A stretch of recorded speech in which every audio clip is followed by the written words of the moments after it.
Hello, good evening. Thank you for joining us. This is News 360 from the News Hub here in Accra, Kanda. I am Isa Moni. And I'm Natalie Ford to look at our top stories this evening.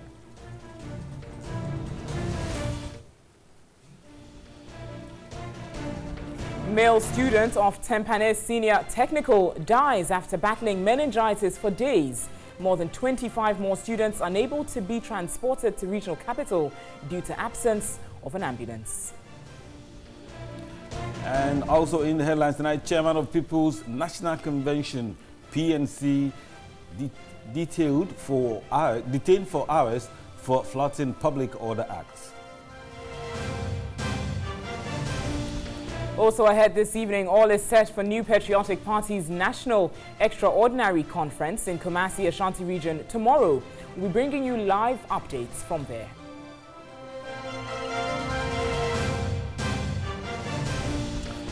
On mission tonight, we pitch camp at Yelwa, a suburb of Salaga in the northern region, where pupils use their labs as desks for classwork.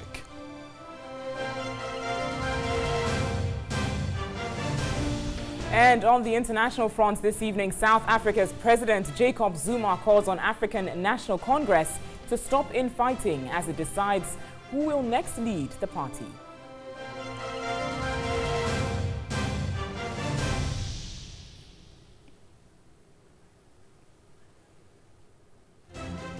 We've got the details of these stories for you here on News 360, including the latest from the world of sports and entertainment. Streaming live on 3news.com and TV3 Ghana on Facebook, so you can catch us there. Let's get on with our very first story this evening. Scrap dealers at Agbogloshi in Accra Metropolis continue to use fire to extract copper and inhale toxic gases at the expense of their lives. Some say they're not willing to quit the job in spite of the health hazards. The scrap business, perceived as one of the hazardous jobs, has been in existence in Accra for more than 2 decades. People who engage in this business roam in parts of the capital to gather pieces of metals regarded as waste in homes. The shoulders of the Korle Lagoon at Agbogloshi in Accra is serving as a hub for more than 2,000 scrap dealers who have come from various places to work in order to earn a living. Some of these people are often looked down upon in society because of their work. In spite of the risky nature of what they do, some of them have vowed not to leave this work because it is very lucrative. It is the proceeds we get from the scrap business that we use to cater for our wives and parents up north. Some of us have also built houses for ourselves through this business. They provide raw materials to feed the Tema Steel Company. At the Agbogloshi hub, more than 2,000 registered individuals ply their businesses here. Copper is the highly sought-after commodity, especially in electronic waste gadgets. After days of searching for the waste electronic appliances, the scrap dealers return to extract the copper and other metals from them. In the course of the extraction process, the scrap dealers inhale toxic gases generated as a result of burning of the copper.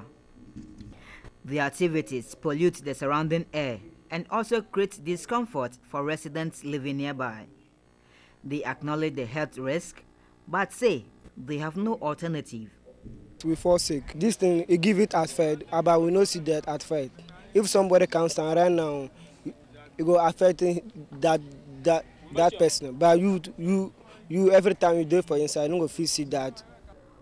Most of them work without safety gears. 28-year-old Nigerian national Emmanuel Osi has been in the scrap business for 4 years. He has employed one Ghanaian. The job there, you can do anything you want to do. If you want to achieve anything, you can achieve from it because we make a lot of money from it.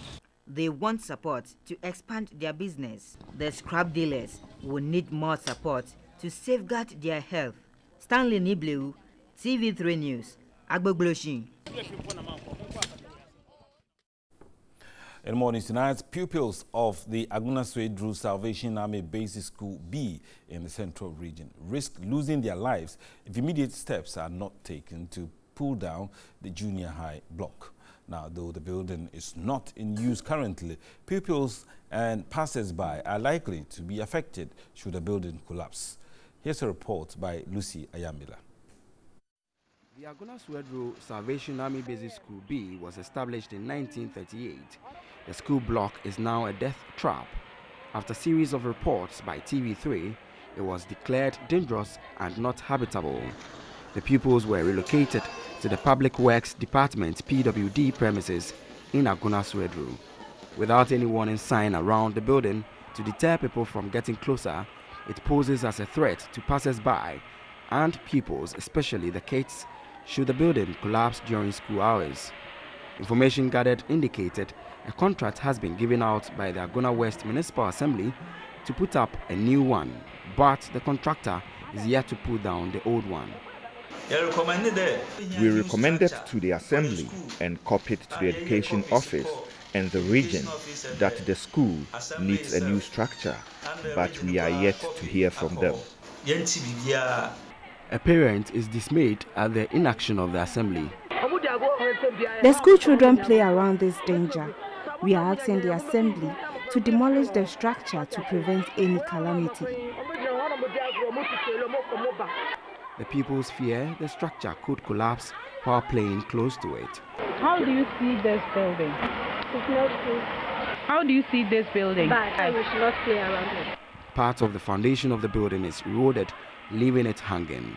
School authorities were tight-lipped about the situation, but the question is, should there always be a disaster before action is taken?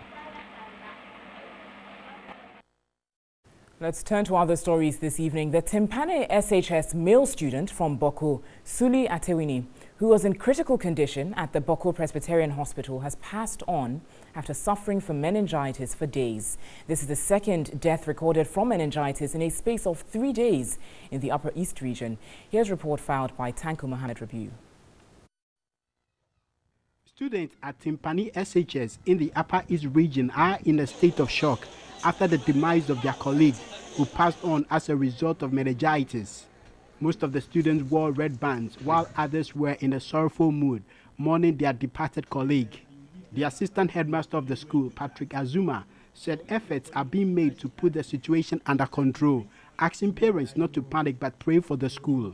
We will be in surveillance to make sure any report we hear would act swiftly to curtail some of these deaths in the school. The current population of the school, which is about 2,000 students with limited infrastructure, especially accommodation for students. Meanwhile, about 25 students from Boku Senior Technical School and Timpani SHS are still on admission for observation, though some of them have been confirmed to have meningitis. The dead student would be buried according to the Islamic religion. We are joined by Dr. Clement Opong, and he is the medical superintendent of the Boku Presby Hospital. Doc, good evening, and thank you for agreeing to speak on our network. Good evening.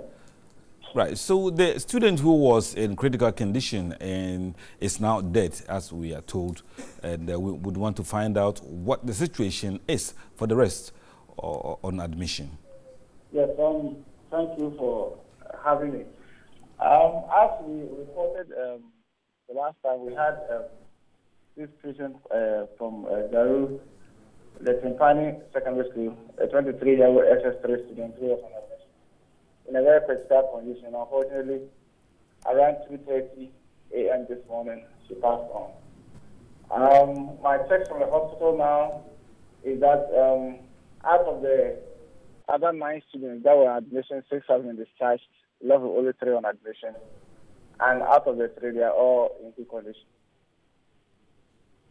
Right, so Doc, the last time we spoke, I remember you complained about the absence of an ambulance to convey some of the students to the hospital. Do you have one now?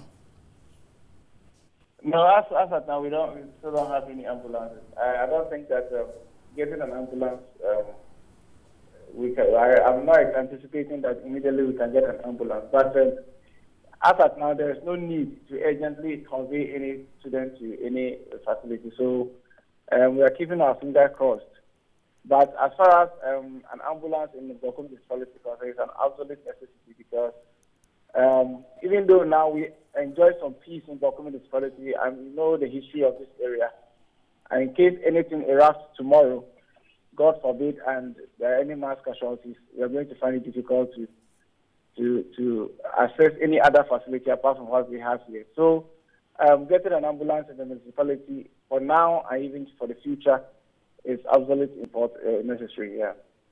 Yeah, finally, we understand there was a difficulty with the vaccines. We understand that, or we understood during the week, it was not going to be delivered over the weekend as we were already informed. How are you managing that situation? I think that the vaccine was in relation to the NYH1 that occurred in Kumaka, but as far as the Bokum municipality is concerned and the meningitis is concerned, I'm not sure there's any plans to deliver vaccines. Okay. Yeah. All right, we're grateful. Dr. Clement Opong of the Boku Presby Hospital. Thank you for speaking to us indeed.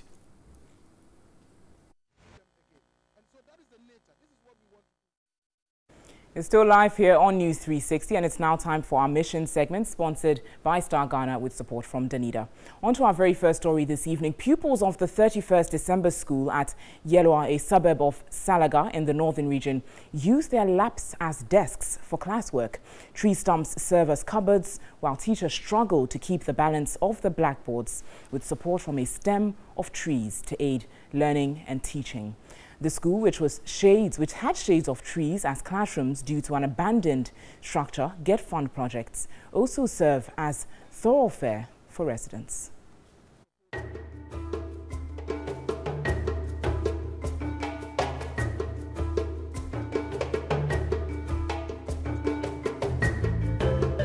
Established by the 31st December Women's Movement in 1996, as a kindergarten with a smaller population in this building, the school now has a larger population of over 600.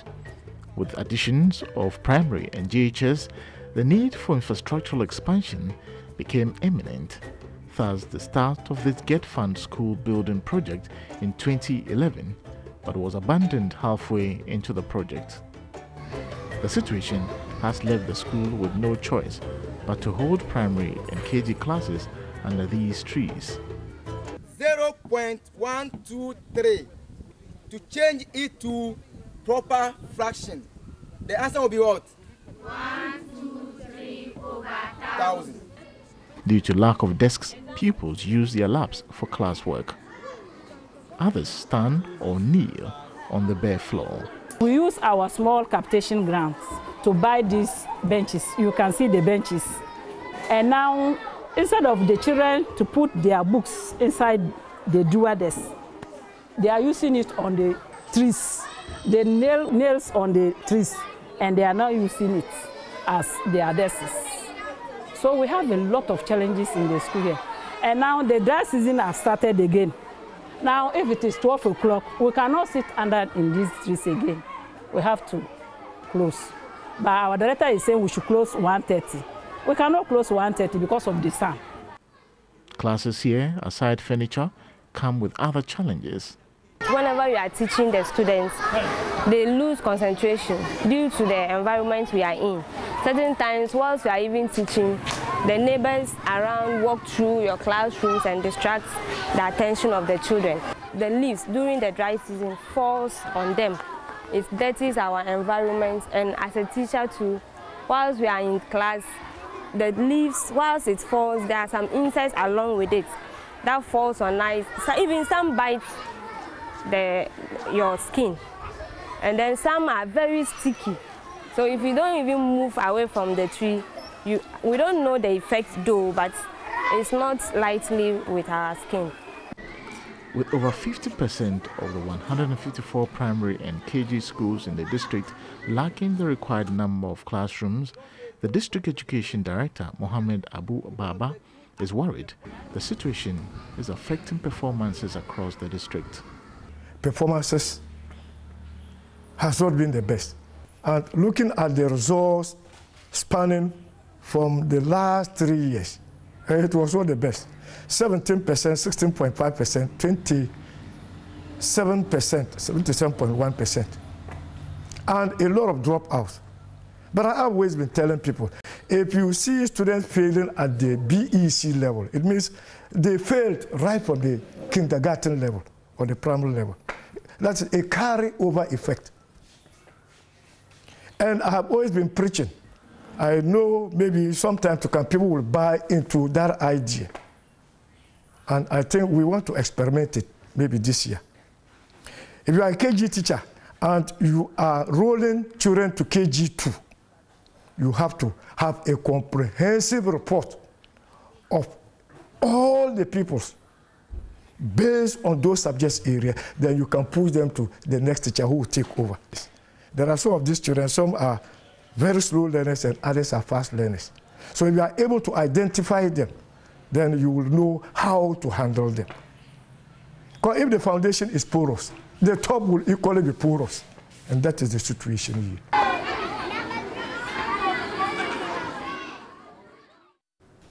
Now, the absence of a district hospital in the Kassena-Nankana West District of the Upper East region is hampering quality healthcare delivery. Critical cases have to be referred to the Bolgatanga Regional Hospital, with the only ambulance in the district, or using motorbikes.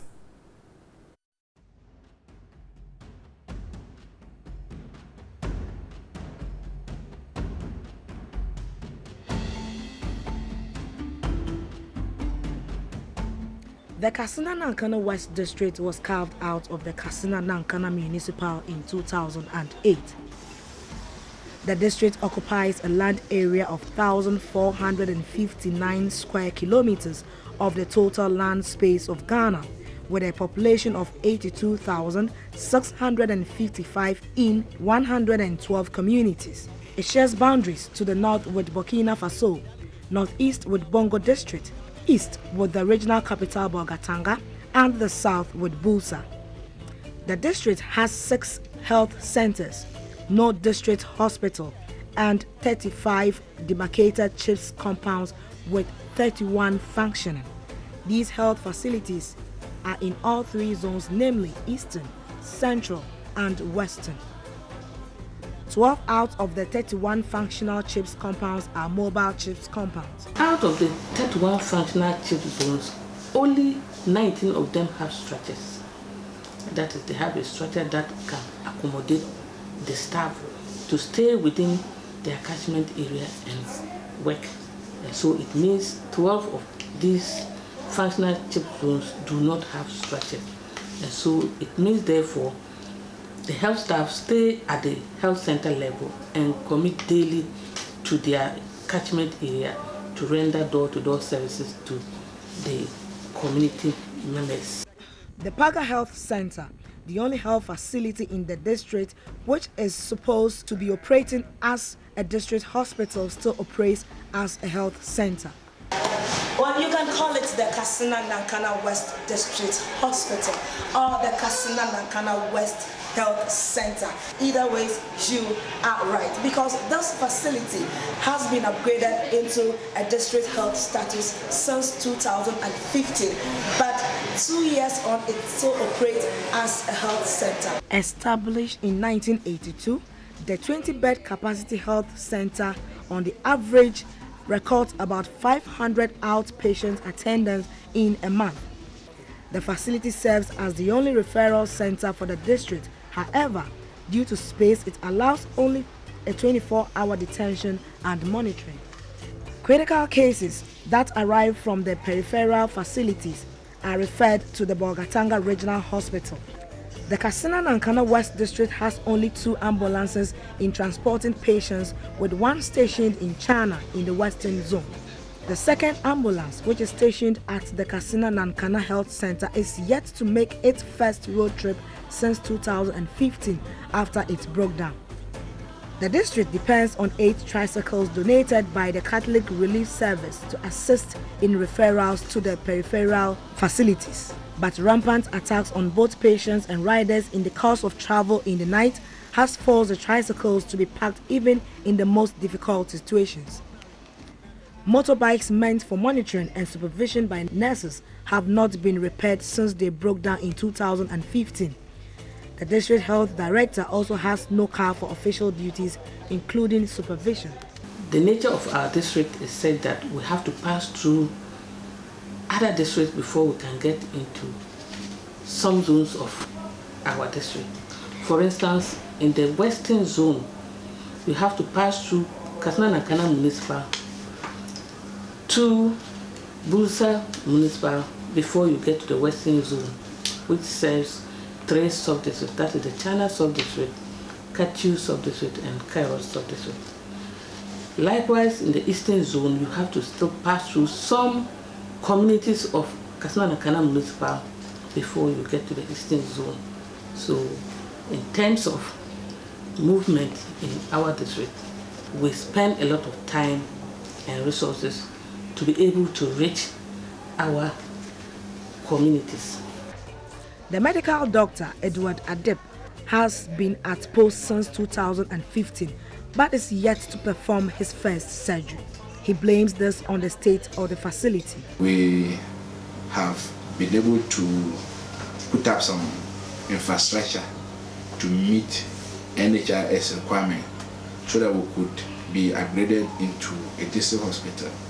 But after delaying in even coming to inspect the facility and giving us their findings, they came and they couldn't upgrade the facility into a hospital status, and they faulted it based on the fact that our infrastructure was inadequate.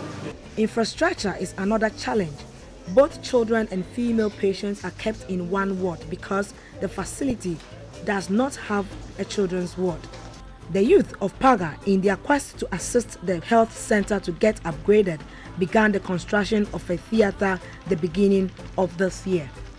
Leadership of the Katsina Nankana West Youth Organization want external support to complete the theater. We started with the whole thing and it got somewhere along the line, at least should have been completed, but we are somehow handicapped.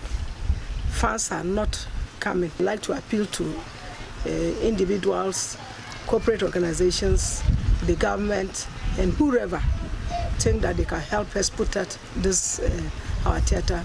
We're very much grateful. Another challenge is staffing. The facility has a total of 64 medical staff, including the medical doctor, a situation that affects healthcare delivery.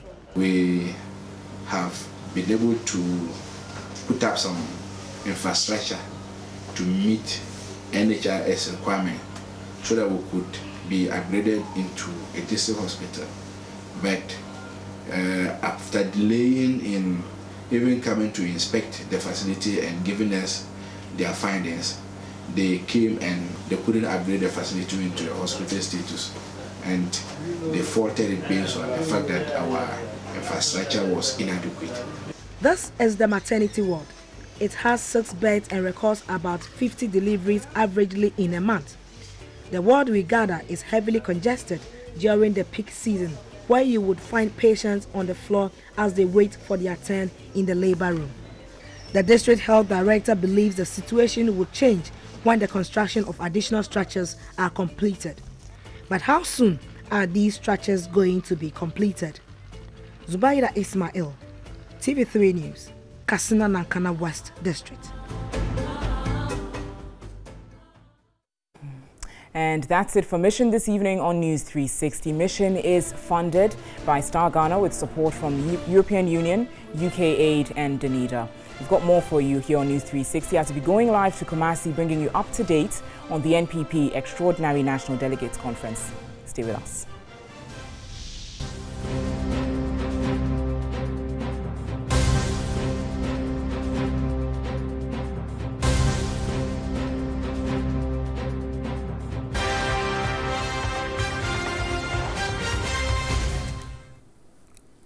You're on TV3, and the ruling New Patriotic Party will tomorrow, Sunday, December 17, hold an extraordinary National Delegates Conference.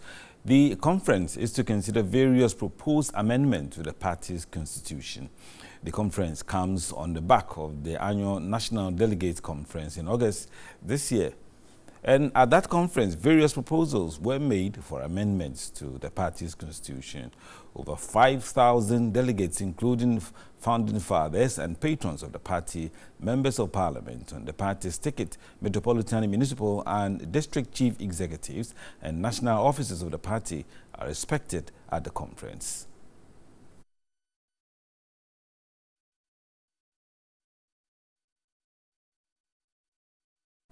So let's go over straight to Kwakye Afrɛ Nuama, who is waiting in Kumasi to join us and bring us the updates on what issues are likely to be considered. The ground will also look at preparations, issues concerning security, and of course the concerns of the overseas wings of the New Patriotic Party.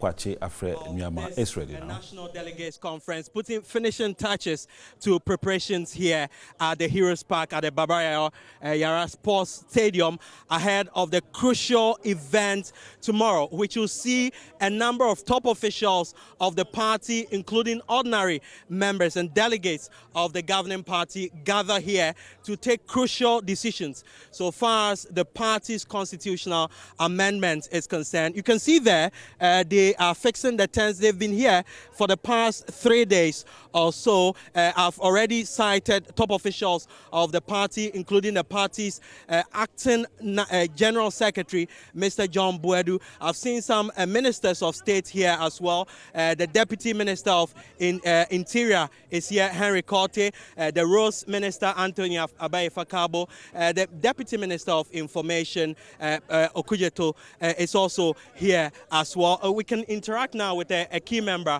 of the organizing committee, a former national youth organizer of the MPP himself, and now Deputy Roads Minister Anthony Abai-Fakabo. So it's clear that preparations are ongoing, and by the close of day today, I'm sure you would have finalized everything.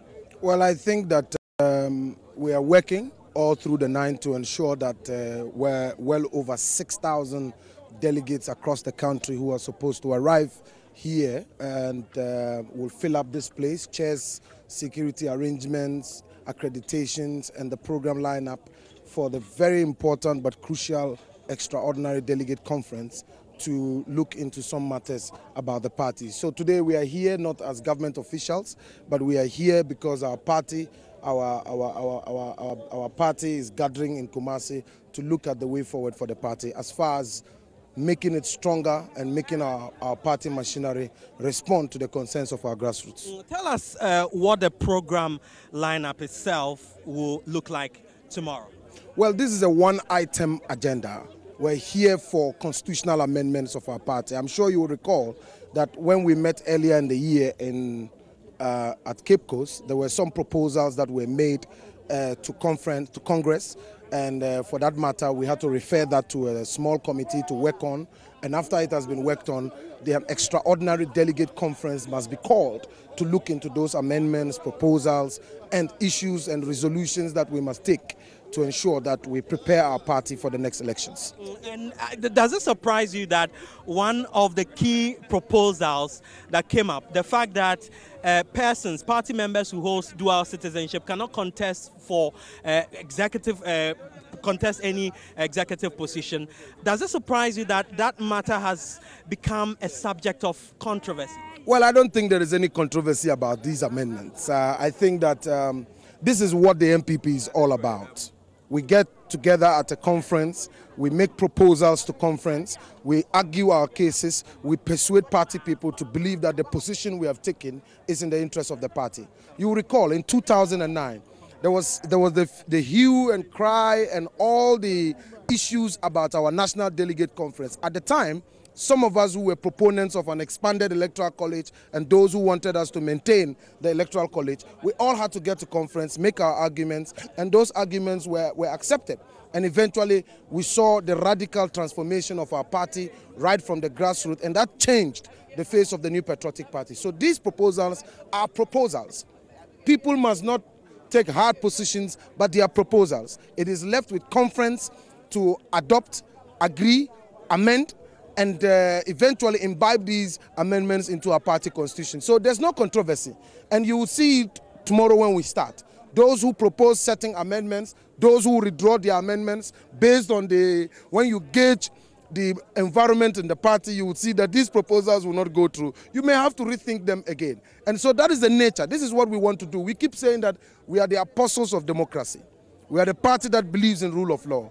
We don't believe that one man should say it all. We believe that various people should throw out their ideas. Let's judge, let's criticize, let's analyze, and take a firm position that will move the party forward. And I need to ask you this specific one. It came up when the party met during your annual delegates conference in Cape Coast. That had to do with a certain proposal at the time that members of parliament could appoint constituency executives. That did not make it into that final one. I don't think that those proposals were made at Congress. A document was presented to conference and aspects of the documents were discussed. Those proposals eventually, in my view, are germane proposals coming from a certain wing of the party. Don't forget, the party opened up the space. They asked ordinary members of the party to bring proposals. They asked MPs, they asked constituency executives, regional executives, former members of the party to bring these proposals. All those proposals have been collated. Those that will make its way to conference will be submitted by the General Secretary and the Chairman of Conference, who will be the Chairman of the party. In that case, the party will have to deliberate on these things. So there are no hard lines that have been taken. There are no hard positions that have been taken.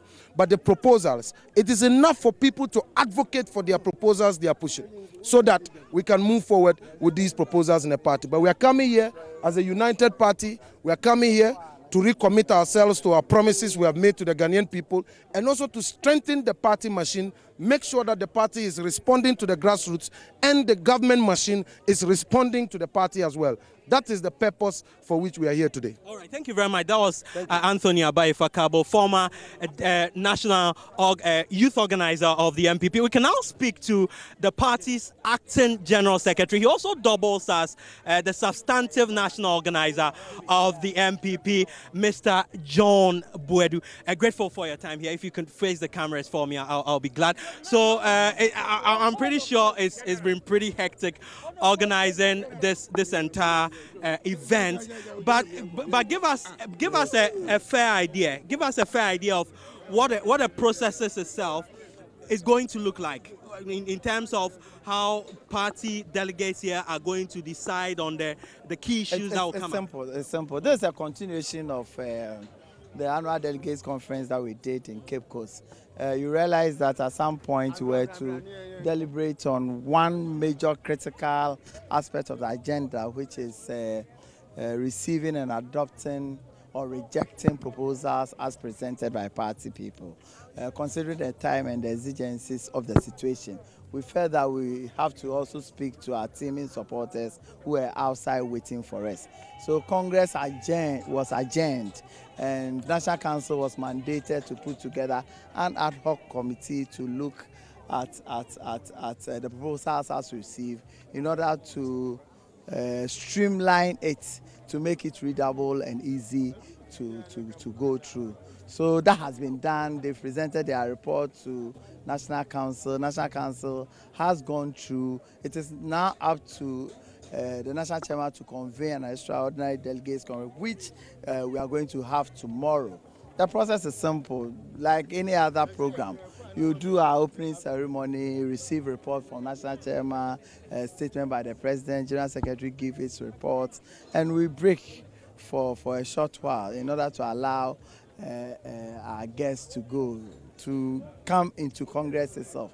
That one, we've developed most of the proposals into motions. So it will be tabled motion by motion. Proponents for each motions will come. Those who are against, who are in support of it, will discuss. Then we'll put it to Congress to agree. So there's no fast through about any proposal at all. All proposals will be here. So it doesn't matter whether you agree or not. If you even disagree with a proposal, the person who proposed also have a right to even propose wrong proposal. So there's no point at all. All right, thank you very much. That was Acting General Secretary of the New Patriotic Party, John Boadu, running us through how the event will look tomorrow and what the processes itself, so far as the key recommendations and proposals for the amendment of the MPP's constitution is concerned.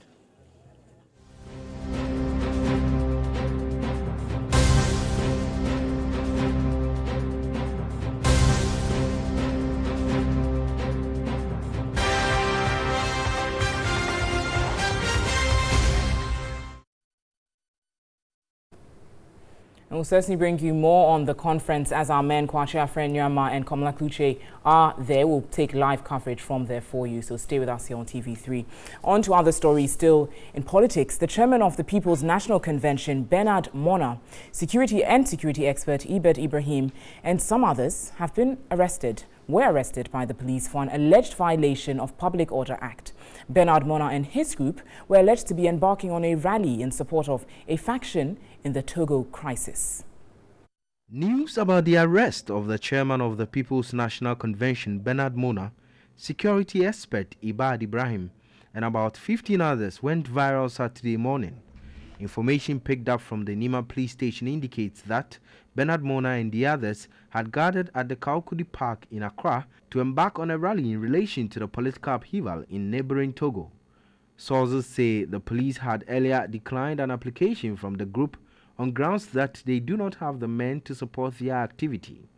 We are told that the group, Ghana-Togo Solidarity Movement, however, decided to embark on the rally without approval from the police, insisting it was a walk, not demonstration. The police proceeded to arrest the members of the group before they could even embark on the walk. As at 12 noon Saturday, those arrested were still held by the police, who were tight-lipped on exactly what charges were preferred against them. Meanwhile, counsel for Bernard Mona, Atuguba and Associates, have written to the Nima police demanding explanation of their arrest and what offense he had committed. Right, this is News 360, and we will be speaking to Bernard Mona. Actually, he is here with me in the studio. He's the chairman of the People's National Convention, PNC. Bernard, we just saw you behind, what do you call that one? Are they barristers or what? And where were you? Were in the hands of the police. What did you do wrong, Bernard? This is unfair. Is it? You picked me from the police station since I was there from 9 o'clock. Yes. And I thought that at least you welcome me with water. You have not even welcomed me with water. We will do that. We can supply you with a bottle of water. Since the morning from 9 o'clock. We are sorry for that. I've not even taken a good saliva. It doesn't sound Nobody great. cares about what is happening. Apologies but I for want not to following the thank traditional the many well-wishers who trooped into the Nima police station, including the Convention's People's Party 2016 presidential candidate and many others, and including Dr. Donata, who eventually came and signed my bill bond for coming to the Nima police station. I think that the police, they have been so unprofessional. Their action has been so uncouth of modern policing. They say you flouted the Public Order Act. That's what they claim. You see, what did you do? On the 5th of December, I wrote a letter and sent it to the Inspector General of Police, notifying them in accordance with the Public Order Act that we're going to do Ghana-Togo Solidarity Rally in Accra. What was their response? Did they write back to you? Look, the Public Order Act says that notify the police. They didn't say the police give you permission or they have to. And we have notified them duly. But they said they didn't have enough men to support. Is it my duty to employ people to become police officers? But I guess you have to be in. Is it my duty? Since you is it my duty to provide you security? Is it my duty to employ police persons to come and guard demonstration? And look at the irrationality there and the illogical position. You don't have sufficient police to just come and stay at a rally, but you can come with police in vans in a Rambo style who had energy to be chasing people left, right, and center. How many people did you organize to take part in the At the time that the police came, there were about 300 people that were already on the ground, and many more people were coming. The police called me yesterday. Yes. And told me that most of their men are on a promotion exam, and so they don't have sufficient men. I said, sorry. You know that in order to stop people from going on a public demonstration or rally, you have to get approval from the court. You are talking to me without any court order. I wrote but Bernard, to provide you with security, I didn't need them. You should have agreed with the police, because if anything should go wrong, I wrote a letter to them on the 5th. Are you listening to the logic? If anything went wrong with are you listening to the logic? Are you listening to the logic? The police were going Are you listening to the logic? I wrote to them on the 5th. The Public Order Act says that minimum of 5 days notification. From 5th to 16th, how many days? 11 days. It was only yesterday that they called me and I thanked them and told them that I'll be expecting them. This morning, Kwesi Fori was on the ground. And I had a chat with him and said he was getting to the Nimima police station and to come back. And all that they could go and do was to go and send police to come and attack, beat people, and rush us the way they did. At the time that we were doing this rally in Ghana, there was the same rally taking place in Abuja. Last week, one took place in Lagos. You think that the Nigerian government doesn't have the police to unleash them on their citizens? But Bernard, let's come back to the situation. You are a Ghanaian, chairman of the People's National Convention, a political party, a respected one in Ghana. What is your interest in Togolese politics? The president of Ghana went to the UN recently and had the courage to be talking about human rights abuses in Rohingya, or among the Rohingyas. And Rohingya is near Ghana. Myanmar is near Ghana. Myanmar. Is it near Ghana? It's in Asia. It's in Asia. The president of Ghana, the president of Nigeria, all Africans were interested in condemning human rights abuses. Is it not an eyesore that we cannot just talk about the events, sordid pictures that are going on in Togo, and when citizens decide to voice out that, look, what is happening in Togo should be of concern to us, the government will inspire the police to come and brutalize us the way they have done. So, what do you want to tell us from the police point of view? What you saw? I think that they have behaved unprofessional, except to commend the Nima police commander, who welcomed us and treated us as like human beings. But in the manner that they came to disrupt our rally was unprofessional. We gave them instructions. And look what the police have done. Next time, if I have to organize a public manifestation, I may not go and inform or notify the police. Because after notifying you, you come and disrupt us. Next time, I'll go and do it without notifying you because the police itself is disobedient of the laws. No, but the instruction says, the order says you should write to the police. It's a notify them about your intention. For how many days? Yes. But you did that. Now the police have responded in a different way. So because how would you want the police to respond to my this lawyer, in future? My lawyer has written to the police. Indeed, my lawyer's letter to them. You claim they acted unprofessional. How would you have wanted them to handle your situation? Come and provide security. Which they said they didn't have enough men. And they have enough men to come and disrupt it. Well, that's between you and the police. So we will find out. Bernard Bona, it's good to speak to you. I'm sure there will be enough more time. There will be more time to speak into detail. 9 o'clock and they didn't care whether I take water or not. So they breached your human rights? As soon as they released me, then TV3 was there to pick me up. And I'm grateful. Maybe from here you may offer me water to drink. We definitely have a bottle of water for you, Bernard Bona. And sorry for the ordeal that you have to go through. No, it's part of sacrificing for the dignity of other citizens across the world. And I'll continue to be a human rights activist. I'm sure you have some story to tell in future if your party comes to be, to govern the nation. In fact, those who arrested me, when we win the elections, I will promote them. You punish them or you promote them. them. Thank you very much. Bernard Bona is the national chairman of the People's National Convention, and we are grateful to him for joining us on our news tonight. Bernard.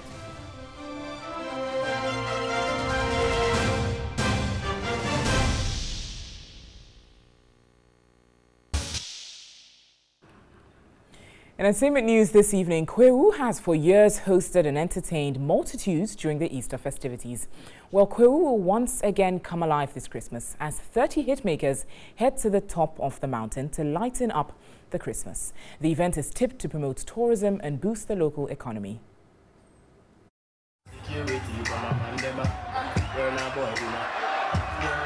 No doubt, Kwewu becomes the liveliest place in Ghana during the Easter festivities. The narrative might soon take yet another twist.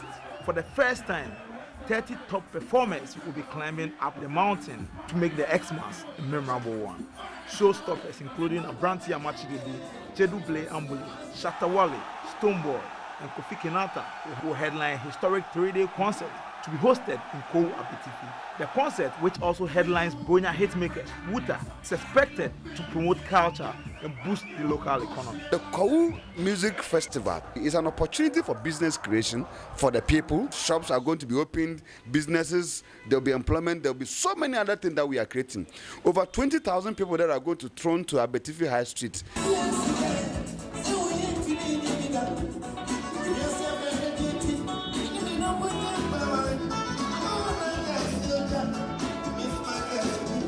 The Made in Kwewu Republic Music Festival kickstarts on December 24 with a night for the old-timers and ends on Boxing Day.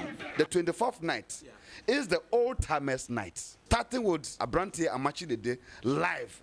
JW Ambule, AB Krentel. I mean, live music. We want people to feel the traditional high life music because Ghana is known for high life music. What we have called a Boxing Day is a hip life night, live on top of the mountain.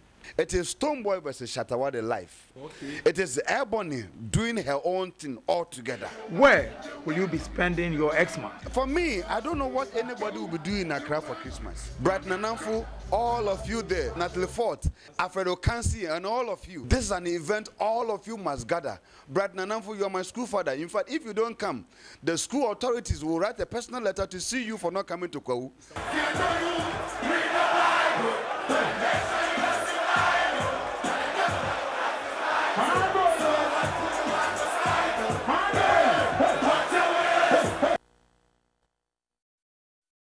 Right, and from the top of the mountain, let's do some international news. And South Africa's President Jacob Zuma has called on the African National Congress, ANC, to stop fighting as it decides who will lead the party soon. When there will be an election there. Mr. Zuma warned the future of the ANC was under threat, with South Africans not happy with it. Right, and that's all we have for the international news. And well, that eventually brings us to the end of News 360 tonight. We thank you for watching. My name is Issa Moni. And I'm Natalie Fort. We have more news on our websites. That's 3news.com. And News at 10 will simulcast on our sister station, 3FM 92.7. Thanks so much for watching. And Merry Christmas to you.